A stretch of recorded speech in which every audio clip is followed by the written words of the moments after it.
Everyone, welcome to my channel Suma Girish. ఇవాళ నేను ఒక మంచి కుకింగ్ బ్లాగ్ పోస్ట్ చేశాను అనమాట. అదేంటంటే రోటి పచ్చడి. ఇదైతే ఒక్కసారన్నా మీరు టేస్ట్ చేయాల్సిందే, అంత బాగుంటుంది. ఒక్కసారి టేస్ట్ చేస్తే చాలు, మళ్ళీ మళ్ళీ అదే చేసుకుంటారనమాట. సో రెసిపీలోకి వచ్చేద్దామా. ఫస్ట్ ఒక బాండీలో 2 స్పూన్స్ ఆయిల్ వేసుకోవాలి. దీంట్లో పల్లీలు వేసుకోవాలన్నమాట. పల్లీలు వేపడానికి ఇంత ఆయిల్ వేసారేంటి అని అనుకోవద్దు.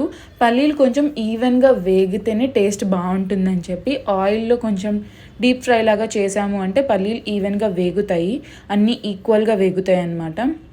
అందుకే ఆయిల్ వేసాను. ఆయిల్ని ఒడిచే నేను మిక్సీ జార్లో పల్లీలు వేసాను అనమాట. సో అలాగే మీరు ఒకసారి ట్రై చేయండి. బాండీలో పల్లీలు వేపిన ఆయిల్ ఉంటుంది కదా, దాంట్లోనే పచ్చిమిర్చి, కారానికి తగ్గట్టు పచ్చిమిర్చి యాడ్ చేసుకోవాలి. ఇవి కొంచెం నల్ల మిరపకాయలు కాబట్టి ఘాట్ ఎక్కువ ఉంటుంది, అందుకోసమే నేను ఒక 12-13 వేసాను అనమాట. దాంట్లో 1 స్పూన్ జీలకర్ర, 1/2 స్పూన్ ధనియాలు, 1/2 స్పూన్ మినప్పప్పు వేసుకొని కొద్దిగా వేపుకోవాలి పచ్చిమిర్చితో పాటు. పచ్చిమిర్చి వేగిన తర్వాత టొమాటోస్ యాడ్ చేసుకోవాలి. ఒక 4 టొమాటోస్ యాడ్ చేశాను. టొమాటోస్ కొంచెం మగ్గాక చింతపండు వేసుకోవాలి. చింతపండు కొంచెం అన్నమాట, ఎక్కువ అవసరం లేదు. కొంచెం చింతపండు యాడ్ చేసుకోవాలి, ఎందుకంటే కారం ఎక్కువ ఉంటుంది, కారంని బ్యాలెన్స్ చేస్తుందని చింతపండు వేశాను. తర్వాత దించబోయే ముందు కరివేపాకు, కొత్తిమీర వేసుకొని ఒక 2 సార్లు అలా తిప్పేసుకొని దించేయాలన్నమాట. కరివేపాకు, కొత్తిమీర ఎక్కువ వేగకూడదు, ఎక్కువ వేగితే అంత ఫ్లేవర్ రాదన్నమాట. సో ఇప్పుడు పల్లీలు మిక్సీ జార్లో వేసుకున్నాం కదా, పల్లీల్ని కూడా పొడి పొడిగా మిక్సీ పట్టేసుకోవాలి. ఫస్ట్ మనం టొమాటో పచ్చిమిరపకాయలు వేసిన తర్వాత పల్లీలు మిక్సీ పట్టుకున్నాము అంటే పల్లీలు అంత బాగా గ్రైండ్ అవ్వవు.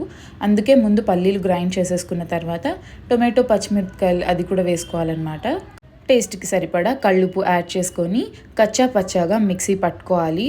ఇది మామూలుగా రోట్లో దంచుకుంటే ఫ్లేవర్ అద్దరిపోతుంది అనమాట. నా దగ్గర రోల్ లేదు, ఉంది కానీ అంత పెద్ద రోల్ లేదు, అందుకోసమే నేను మిక్సీకి వేసాను. కచ్చా పచ్చాగా అలా పాస్ ఇచ్చుకుంటూ వేసుకోవాలి. నెక్స్ట్ రోటి పచ్చడి అంటే పచ్చి ఉల్లిపాయ కంపల్సరీ ఉండాలి, లేకపోతే ఆ ఫ్లేవర్ అనేది సోసోగా ఉంటుంది కదా. పచ్చి ఉల్లిపాయ కూడా వేసుకొని ఒకసారి అలా తిప్పుకొని పక్కన పెట్టేసేయాలి. ఇప్పుడు తిరగమాత పెట్టుకోవాలి. బాండీలో ఒక 2 స్పూన్స్ ఆయిల్ వేసుకొని ఆవాలు, మినపప్పు, జీలకర్ర, కరివేపాకు వేసుకొని వేగిన తర్వాత పచ్చడిలో యాడ్ చేసేసుకోవడమే. చాలా టేస్టీగా ఉండే ఈ పచ్చడిని మీరు ఒకసారి ఇంట్లో ట్రై చేయండి. అసలు లొట్టలు వేసుకుంటూ తింటారనమాట. ఇది ఉంటే ఇంకా ఏ కూర అవసరం లేదు, అంత బాగుంటుంది. Please do subscribe.